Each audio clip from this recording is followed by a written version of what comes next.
Assalamualaikum warahmatullahi wabarakatuh. Di kesempatan kali ini saya akan menjelaskan tentang kecurangan atau fraud. Untuk pembahasan, saya akan membahas tentang pengertian kecurangan, klarifikasi kecurangan, faktor yang mendorong terjadinya kecurangan, tanda-tanda adanya kecurangan, kecurangan dari sudut pandang akuntansi, dan cara mencegah kecurangan. Pertama, definisi kecurangan. Kecurangan merupakan suatu perbuatan yang bertentangan dengan kebenaran yang dibuat dengan sengaja, dengan tujuan untuk memperoleh suatu yang bukan merupakan hak pelakunya. Dari The Institute of Internal Auditors, dalam Statement of Internal Auditing Standar nomor 3 bulan Mei tahun 1985, mendefinisikan kecurangan adalah suatu yang didesain untuk memberikan manfaat dengan mengeksploitasi suatu keuntungan yang tidak wajar atau tidak jujur, atau bisa disebut menipu.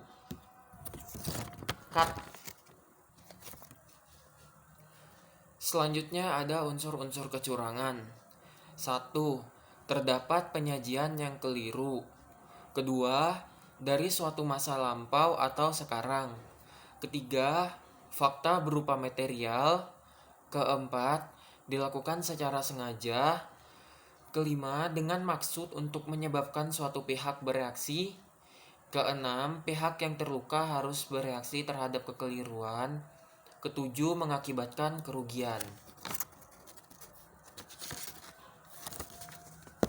Cut. 1, 2, 3. Selanjutnya, penyebab terjadinya kecurangan. Dalam PSA 70 atau SA 316, terdapat 3 kondisi yang menyebabkan kecurangan. Pertama, ada tekanan atau insentif, yaitu pemikiran insentif atau tekanan untuk melakukan kecurangan. Kedua, ada kesempatan, yaitu situasi yang memberikan kesempatan untuk melakukan kecurangan. Yang ketiga, ada rasionalisasi atau sikap, yaitu karakter dan seperangkat nilai etika yang memungkinkan untuk melakukan kecurangan. GSR Variables dan KW Implay dalam buku Internal Audit pada tahun 1988 halaman 424, penyebab utama kecurangan dibagi menjadi 5, yaitu penyembunyian, kesempatan, motivasi, daya tarik, dan keberhasilan. Yang pertama ada penyembunyian, yaitu pelaku menilai kemungkinan dari deteksi dan hukuman sebagai akibatnya. Kedua, ada kesempatan atau peluang, yaitu pelaku perlu berada pada tempat yang tepat, waktu yang tepat agar mendapatkan keuntungan atas kelemahan sistem dan juga menghindari deteksi. Yang ketiga, ada motivasi, yaitu suatu kebutuhan pribadi seperti ketamakan atau kerasukan dari motivator yang lain. Keempat, ada daya tarik, sasaran dan kecurangan yang dipertimbangkan pada perlu menarik bagi pelaku. Yang kelima, ada keberhasilan. Pelaku perlu menilai peluang berhasil yang dapat diukur baik menghindari penuntutan atau deteksi. Selain penyebab utama, ada pula penyebab sekunder, yaitu kurangnya pengendalian, hubungan antar pemberi kerja atau pekerja yang jelek, pembalasan dendam, dan tantangan.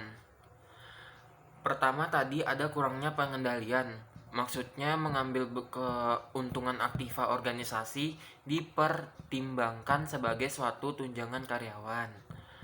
Yang kedua, ada hubungan antar pemberi kerja dan pekerja yang jelek.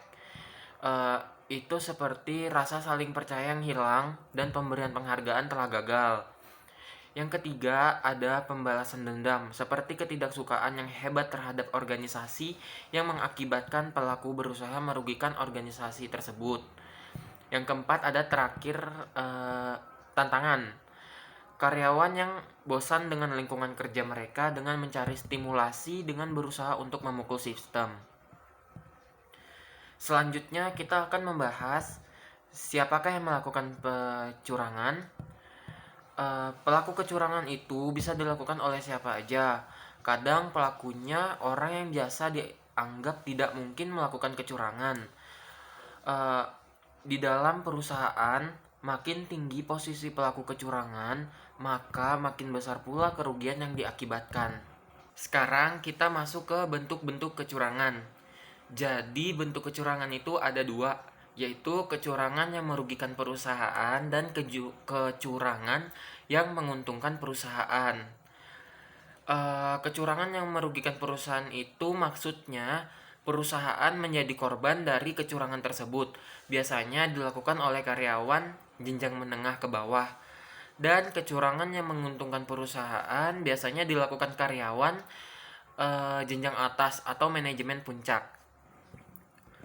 Selain yang saya sebutkan tadi, bentuk-bentuk lain dari kecurangan ada pencurian aktiva, pencurian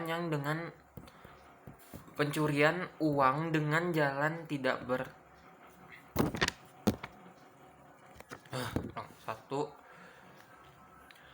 Selain yang saya sebutkan tadi, bentuk-bentuk lain dari kecurangan yaitu ada pencurian aktiva, pencurian uang dengan jalan tidak mempertanggungjawabkan sebagai penerima uang, dan pencurian uang dengan jalan melakukan pengeluaran yang tidak sah. Sekarang kita masuk ke pembahasan manajemen fraud. Definisi manajemen fraud yaitu merupakan kecurangan yang dilakukan oleh karyawan menengah ke atas atau lebih dikenal dengan sebutan white collar crime. Tujuannya untuk mencari jumlah uang yang besar dan modus operasinya dengan menggunakan teknologi dan komunikasi. Kecurangan ini dibagi menjadi dua, yaitu kecurangan jabatan dan kecurangan korupsi. Gejala dari manajemen fraud yaitu ada keterlambatan laporan yang konsisten, manajer yang memperkerjakan tanggung jawab bawahan, ketidaktataan terhadap arahan atau prosedur perusahaan, manajer yang berurusan di luar ruang lingkup pusat laba mereka, dan komisi tidak sebanding dengan kenaikan penjualan. Sekarang kita masuk ke employee fraud. Definisi employee fraud yaitu kecurangan karyawan biasanya melibatkan karyawan bawahan. Kecurangan karyawan biasanya melibatkan perpindahan aset dari pemberi kerja. Selanjutnya ada gejala kecurangan karyawan.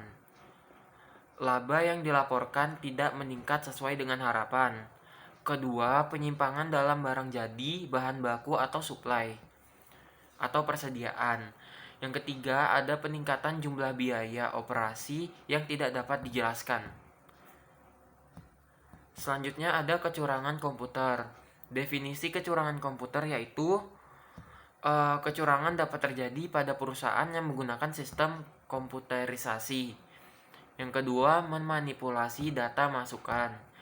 Yang ketiga, mengubah atau menyalin catatan data besar. Yang keempat, menyadap daya atau data lewat sistem komunikasi.